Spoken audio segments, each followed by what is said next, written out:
El cine clásico en la SER. Sucedió una noche.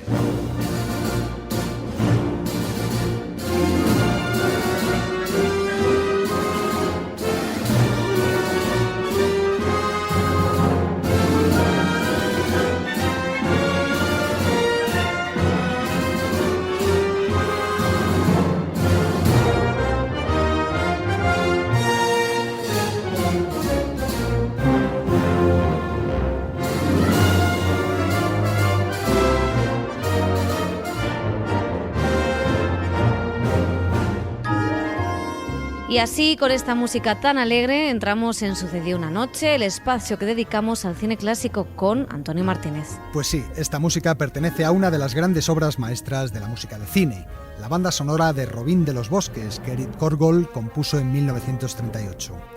Hace unas semanas ya sonó aquí cuando hablábamos de Errol Flynn, y es que hoy vamos a hablar de otro Robin Hood que tuvo el cine antes que él, Douglas Fairbanks. Douglas Fairbanks fue uno de los grandes ídolos del cine mudo. Algunos expertos, de hecho, sostienen que él fue el primer y auténtico héroe aventurero del cine y que todos los que vinieron después no hicieron más que imitarle.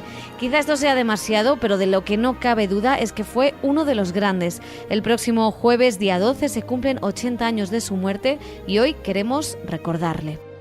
Bill, Anderson, venga, rápido, haced las maletas, venga, quiero que mañana mismo salgáis para Nueva York. Necesito que me hagáis una batida a fondo en Broadway, ¿eh? El público pide estrellas, nombres propios a los que admirar, y eso es lo que vamos a darles aquí. Max Sennett, por ejemplo, tiene a Chaplin, la Biograph a Mary Pickford y a las hermanas Kiss. Nosotros necesitamos también un rostro emblemático. Quiero que revolváis todo Broadway y no volváis hasta encontrar una docena de actores, ¿eh? ¿Entendido? En los primeros años del cine, incluso los actores de teatro sin trabajo se negaban a aparecer en las películas, a menos que se les garantizara que su nombre no saldría en los títulos de crédito. Y es que por entonces muchos solo veían en el cine un espectáculo de barraca de feria y trabajar en él suponía un desprestigio para un verdadero actor. Señor, nos ha ultrajado. Es al arte dramático al que ha ultrajado por completo. Pero en torno a 1912 las cosas habían cambiado. El nuevo arte había ganado popularidad y prestigio y los productores buscaban talentos del teatro con el que saciar ese hambre de estrellas que empezaba a mostrar el público. Uno de aquellos elegidos fue él, Douglas Fairbanks, el primer aventurero del cine.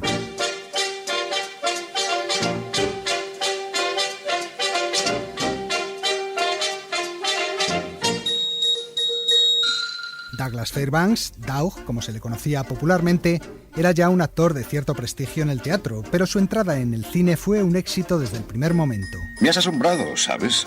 Tú hablas con las piernas, contestas con las manos, una mirada, te encoges de hombros, un paso adelante, otro hacia atrás y ¡hop! Ya está, y lo han entendido. La escritora y guionista Anita Loos le tomó bajo su tutela y escribió para él una serie de películas en las que el actor fue dibujando un personaje tipo, el del joven americano, sano, deportivo y sonriente, paladín de las causas justas y galante con las mujeres. Las únicas exigencias que me imponían en aquellos guiones era que la acción debía obedecer siempre a las reglas de la vida enérgica y mis héroes debían moverse sin cesar.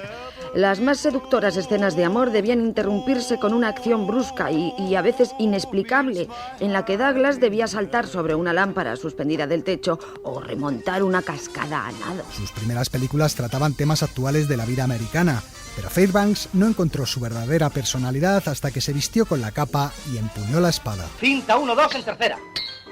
Parada de cuarta y... enfocada. El actor trasladó al pasado el personaje optimista que le había hecho famoso en las primeras películas, añadiéndole además un toque de romanticismo que le daba mayor encanto aún.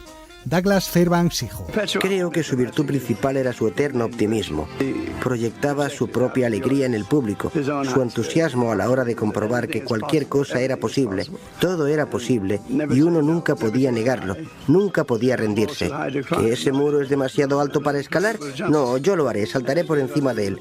Y eso hacía que otros pensaran, si él puede hacerlo, yo también. Metido en la piel del zorro, D'Artagnan, el pirata negro o Robin de los Bosques, Douglas Fairbanks trepaba por los muros, saltaba o se batía con los asaltantes con un brazo, mientras con el otro protegía a la heroína de la historia.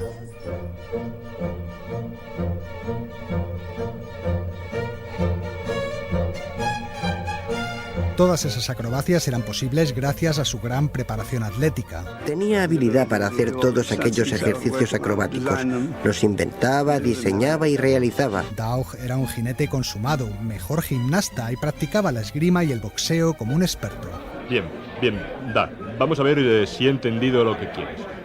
Tú te lanzas entonces con la cuerda, entras a través del cristal de la ventana para caer sobre esta mesa, que al ser flexible se dobla como un balancín, catapultándote hacia el techo, das 3 saltos mortales por el aire, caes de pie sobre la gran lámpara que con tu peso se suelta y cae.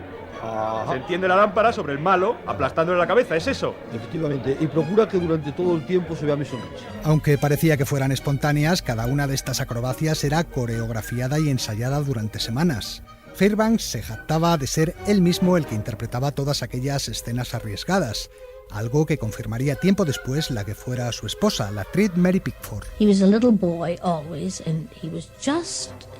Era como un niño, y en la vida real exacto a sus personajes. No podía parar, era muy activo. ¿Y saben? En sus acrobacias nunca utilizó red, ni cables, ni especialistas. Todo lo que hacía en la pantalla lo hacía de verdad. Mary Pickford había conocido a Fairbanks en 1917 en una gira de actores por el país para vender bonos de guerra. Fue Mary quien le aconsejó que hiciera como ella y creara su propia productora para sacar adelante sus películas sin depender de los grandes estudios. Quiero llevar mi propia empresa. Quiero el control. Tiempo después, sus 2 productoras se unieron, a las que también habían montado Chaplin y David Ward Griffith, para crear así la United Artists, la primera distribuidora al margen de los grandes estudios de Hollywood.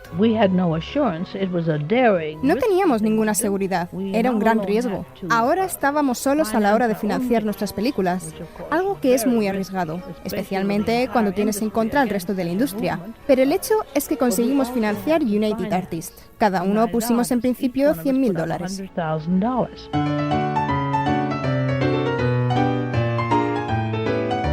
1920 fue un año clave en la vida de Douglas Fairbanks. Estamos reunidos en presencia de estos testigos para unir a este hombre y a esta mujer en matrimonio. Toda Norteamérica enloqueció. Sus 2 actores más queridos, Fairbanks y Pickford, se casaban, como si fuera la materialización del argumento de una película. Es una casa enorme. 1,5 hectáreas. Hay una pista de tenis, 2 piscinas, exterior y cubierta. Como regalo de bodas, Fairbanks hizo construir la más lujosa mansión de Beverly Hills y la bautizó con el nombre de Pickfair. A partir de entonces, Pickfair se convirtió en el centro de la vida social de Hollywood. ¡Cuidado abajo!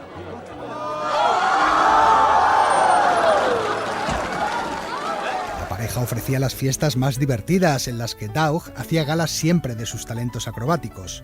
Todas las estrellas de la pantalla y también personalidades y políticos pasaban por allí, incluido el rey de España, Alfonso XIII. Sire, mi sincera bienvenida. ¡Qué gran fiesta, Doug! ¿A qué es fabulosa? Magnífica. Gracias. ¿Me da su abrigo, señor?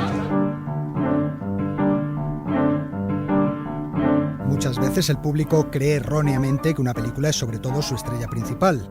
En el caso de Douglas Fairbanks, esto no podía ser más cierto. Otra vez, Douglas Fairbanks hijo.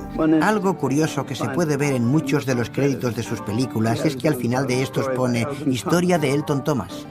Este era su segundo nombre, también es el mío, Douglas Elton Thomas Fairbanks. Él no quería llevarse el mérito y siempre se lo atribuyó a Elton Thomas. Así es, el actor escribía los guiones, producía las películas y se preocupaba de temas como la escenografía, el vestuario y todos los aspectos visuales que pudieran otorgar brillantez al film. Para Robin de los Bosques hizo construir los decorados más grandiosos que se habían visto hasta entonces, y los efectos especiales del Ladrón de Bagdad no tenían comparación. Siempre estaba atento a las novedades técnicas que llegaban al cine. Tienes razón, Lucy, la película está muy bien, entretenida, yo estoy fantástico, pero no sé, le falta algo, no aporta nada nuevo. Uy, pues yo creo que está muy bien, jefe. No, pero el público espera de mí ese toque de color, ese toque de imaginación, ese toque de color, color, ya está. La vamos a hacer en color. Pero eso es imposible, jefe. Nada era imposible para él. El actor retrasó un año el estreno de la película para colorearla en el laboratorio. De esta forma, El Pirata Negro se convirtió en el primer éxito de Hollywood hecho íntegramente en Technicolor. Un Technicolor, todo hay que decirlo, bastante precario, ya que su gama era tan solo de 2 colores. 35 y 36 a favor, ninguno en contra, unanimidad, por tanto, el señor y querido amigo Douglas Fairbanks queda elegido presidente. Un aplauso para él.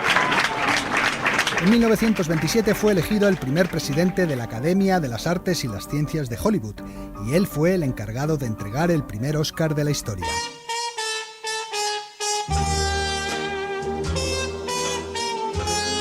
Por entonces, Douglas Fairbanks ya había cumplido 43 años, aunque se mantenía en buena forma. ¿Por qué estás tan preocupado? ¿Yo? A mí no me preocupa nada. Soy el actor más viejo del cine de acción y llegan las sonoras. ¿Por qué coño tengo que estar preocupado? ¡Las sonoras, Charles! ¡Sonoras! Doug no aguantó bien la llegada del sonoro. Hizo algunas películas habladas, entre ellas La fierecilla domada, la única en la que trabajó junto a su mujer Mary Pickford, de la que se separó en 1936. Poco después se retiró definitivamente del cine. Su intención era dedicarse a viajar por el mundo el resto de su vida, pero esta no le dio demasiado plazo.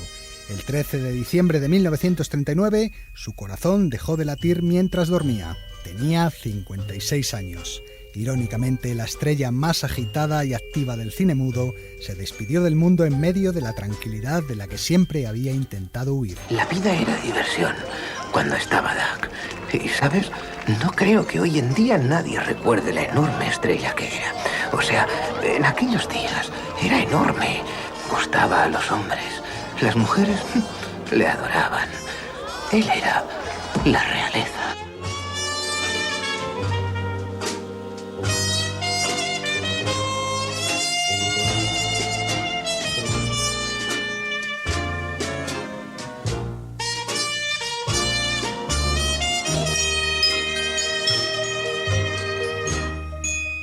El cine clásico en la SER.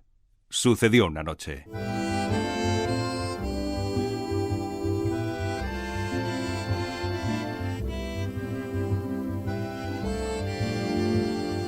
I'm a lonesome polecat, lonesome, sad and blue, 'cause I ain't got no feminine polecat vowing to be true. Ooh, ooh, can't make no vows to a herd of cows. Ooh, ooh. Esta canción pertenece al musical de Stanley Donen, 7 novias para 7 hermanos. Es la canción que los leñadores, tras haber visto a las chicas que desean como esposas, cantan melancólicos y enamorados mientras talan árboles en un paisaje nevado. Lonesome Polecat se titula. Y su música nos sirve precisamente para introducir nuestro siguiente reportaje, ya que vamos a seguir hablando de Stanley Donen, no de 7 novias para 7 hermanos, sino de la que fue su primera película, Un día en Nueva York. Y es que tal día como hoy, hace 70 años, se estrenaba este musical dirigido a 2 manos por Stanley Donen y Gene Kelly, y protagonizado por el propio Kelly, por Frank Sinatra y Ann Miller, entre otros. Vamos a recordarla. Era la noche del 8 de diciembre de 1949. Un enorme gentío se agolpaba en los aledaños del Radio City Music Hall de Nueva York. Aquella noche se estrenaba una película muy especial, un musical que los neoyorquinos habían podido ver en las calles de su ciudad los meses anteriores. La gente hablaba de ello, los periódicos publicaban artículos y hasta el alcalde había hecho alguna referencia en sus discursos a aquel rodaje. Pero lo mejor es que empecemos por el principio. Y en el principio estaban Gene Kelly y Stanley Donen.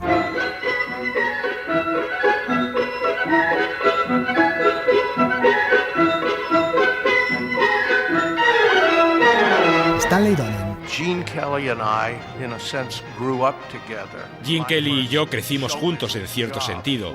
Mi primer trabajo en el mundo del espectáculo fue de chico del coro en el musical de Broadway Pal Joey, donde Gene debutaba como protagonista.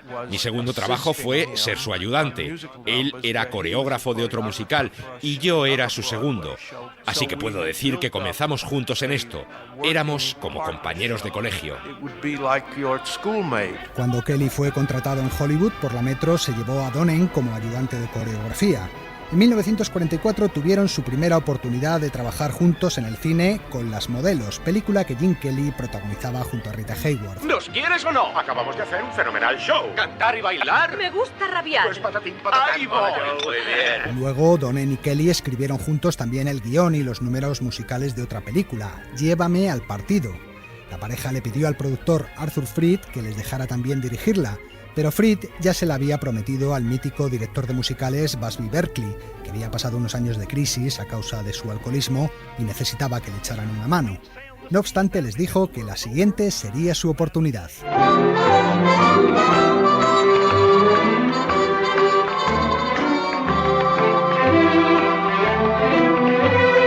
Mientras todo esto pasaba, en Broadway se había estrenado un ballet compuesto por Leonard Bernstein titulado Fancy Free, que poco después se convirtió en musical de teatro, ya con el título de Un día en Nueva York. En 1948, la Metro compró los derechos para llevarlo a la pantalla, y Arthur Freed cumplió entonces su promesa encargándoles la dirección a Gene Kelly y a su amigo Stanley Donen. Bien, ensayaremos arrancando por el principio. Se ha destacado muchas veces que Orson Welles hizo Ciudadano Kane con tan solo 25 años. Stanley Donen tenía 24 cuando dirigió su primera película. Pero Un día en Nueva York ha pasado a la historia del cine por algo más que ser el debut de uno de los grandes maestros del musical. In the early days of making musical films, they had no way of pre-recording the En los primeros años del sonoro, cuando hacías un musical, no había posibilidad de grabar previamente las canciones. Por eso, en los estudios, había orquestas que interpretaban la música durante la misma filmación y los actores cantaban a la vez que rodaban. Para ello, los estudios creaban platós silenciosos con materiales de aislamiento acústico. Con Un día en Nueva York, por primera vez las cámaras abandonaban los estudios y salían a exteriores. Cuando yo empecé a dirigir ya era posible grabar previamente las canciones, pero los estudios se habían acostumbrado a trabajar de una única forma y nos decían: no puedes hacer un musical fuera del plató. Pero nosotros insistimos e insistimos y les demostramos que sí era posible. Era una película sobre unos marineros pasando un día en Nueva York. No se podía hacer en estudio. Pero además, Un día en Nueva York presenta otra novedad. Hay en ella una preocupación cada vez mayor para que los números musicales se integren en la historia y no sean un mero adorno de la acción. Chicos, ¿por qué tanta prisa? Solo tenemos 24 horas. Sí, y no conocemos Nueva York. ¿Y qué queréis ver en un día? ¿Qué pensáis que podréis hacer? New York, a wonderful town. The Bronx is up and the Battery's down. The people ride in a hole in the ground. New York, it's a wonderful town. When you feel downhearted, you must remember this. Things never are as bad as they could be. When friends have all departed, there's one you'll never miss. I'll be right with you, you can count on me. Rodar en las calles de Nueva York no resultó fácil. Se necesitaban permisos, contener a la gente, parar el tráfico. Nunca antes se había hecho una cosa así. Fue muy difícil. Si te fijas en la película, en una escena que rodamos en el Radio City, ves a unas 2.000 personas mirando lo que se hacía delante de las cámaras. Pero claro, teníamos a Frank Sinatra y a Gene Kelly grabando canciones en las calles de Nueva York. El argumento de la película es sencillo. 3 marineros tienen solo 24 horas de permiso para visitar la Gran Manzana. Escuchad, tengo planificado el resto del día. A las 9:45 el ayuntamiento, a las 10 los claustros, 10:15 el planetario. Chicos, chicos, no vamos a visitar los lugares de interés. Yo no conozco más que mi pueblo, Peoria.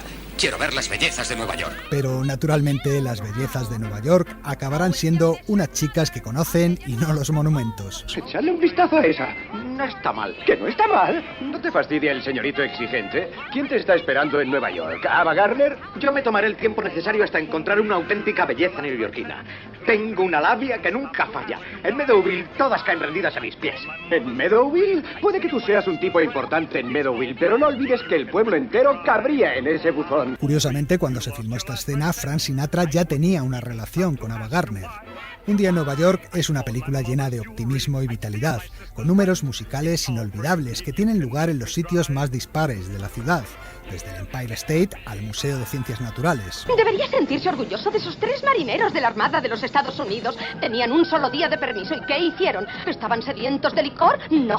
Estaban sedientos de cultura. ¿Corrieron detrás de las chicas? No, corrieron hacia su museo para ver a su dinosaurio. Durante meses, estando en el mar, soñaban con su dinosaurio. We're going on the town, New York. We're riding on a rocket. Gonna really sock it. Because tonight's the night. A Gene Kelly y a Frank Sinatra ya los conocéis de sobra. Bastante menos conocido es el tercer marinero del grupo, Jules Mulsen, un actor, cantante y bailarín que había participado en varios musicales de Broadway. El hombre al parecer tenía un problema, sufría terriblemente de vértigo. ¡Revista! Me alegro de no haber ingresado en la aviación. Parece ser que las escenas que transcurren en la azotea del rascacielos fueron un verdadero tormento para él. ¡Oh, pobrecito mío, qué valiente eres! Ya está bien, no llevo horas en el vacío. Y sin alas, que tiene más mérito. Anda, Pithecanthropus, vámonos de aquí. Ahora vamos con las tres chicas de la historia. Betty Garrett interpreta a una taxista. ¿Por qué conduce un taxi? La guerra ha terminado. Nunca me pierdo algo que me guste. Entrad. A la estación del metro. Muy bien. Solo si ese se sienta delante. Anda, Chip, ponte delante. Vamos, ponte delante. Vera Ellen es esa modelo elegida Miss del Metro del mes de junio. ¿No es usted Miss Torniquete? ¿Cómo lo sabe? Porque he visto su foto en el metro y... ¿La foto que ha visto en el...? Sí. ¿Y la ha arrancado? Sí. Me halaga mucho que le haya gustado tanto como para llevársela. Ian Miller da vida a una antropóloga que trabaja en el museo. Le he hecho la foto porque es usted exacto a este Pithecanthropus erectus, un hombre extinguido hace 6 millones de años. ¿Y yo me parezco a esto? Me parezco a él. No, vamos, no se entristezca, no tiene que preocuparse por eso. Y ahora, la cabeza, esa cabeza súper dolicocéfala. Oh, marinero, le adoro por tenerla así. Toda mi vida he deseado que alguien me quisiera por mi cabeza saquidofálica. De las tres, la que tuvo más fama fue esta última. Ann Miller destacaba sobre todo por la facilidad y por la rapidez con la que bailaba claqué. De ella se decía que era capaz de producir 500 taconeos por minuto. Y según algunos expertos, forma con Eleanor Powell y Cyd Charisse el trío de las mejores bailarinas del musical clásico. Además, se defendía bastante bien cantando. Modern man is not for me, the movie star and dapper Dan. Give me the healthy Joe from ages ago, a prehistoric man. Un día en Nueva York fue un éxito rotundo y se convirtió en la segunda película musical más taquillera de la Metro hasta entonces, después de Cita en San Luis. Ganó el Oscar a la mejor banda sonora de musical y lanzó la carrera de Stanley Donen, que un par de años después dirigiría Cantando bajo la lluvia, también junto a Gene Kelly, y luego ya en solitario otros muchos musicales como 7 novias para 7 hermanos o Una cara con Ángel. Bueno, un brindis. Allá voy, este de parte de los chicos. Brindamos por las chicas que hemos encontrado en la gran ciudad. Y este de parte de las chicas, por haber sido encontradas. Quizá Un día en Nueva York no sea el mejor musical del cine americano, pero siempre se le recuerda por su vitalidad y su alegría refrescante, y sobre todo por haber sido el primer musical rodado en las calles de una ciudad convertida en un personaje más de la película. New York, New York, New York, New York, it's a wonderful town. New York, New York, a wonderful town. The Bronx is up and the Battery down. The people ride in a hole in the ground. New York, New York, a wonderful town. The Bronx is up and the Battery down.